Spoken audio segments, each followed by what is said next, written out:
అక్క నా కాలేజ్ ఫీజుకి డబ్బులు కావాలని. ఎన్ని కావాలరా డబ్బులు? 10,000 కావాలని బావని అడిగే. 10,000? ప్లీజ్ అక్క. సరేరా. అరే మీ బావ వస్తున్నట్టున్నాడు, నేను అడిగి నేను మళ్ళీ ఫోన్ చేస్తాను.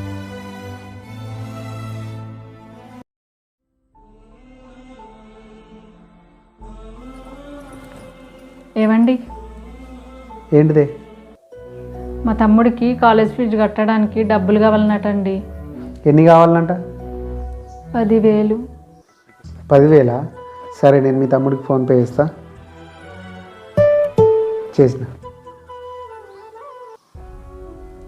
ఏమైంది, ఎందుకు నవ్వుతున్నావు? ఏం లేదండి, మీరు డబ్బులు ఇవ్వరు కావచ్చు అనుకున్నా.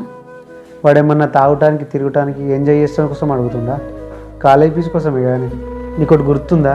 మన పెళ్ళైన కొత్తలో మీ అమ్మ నాన్న మనకి ఎంత హెల్ప్ చేసిర్రే. వాడు బాగుపడితే వాళ్ళు సంతోషపడతారు, మనం సంతోషపడతాం.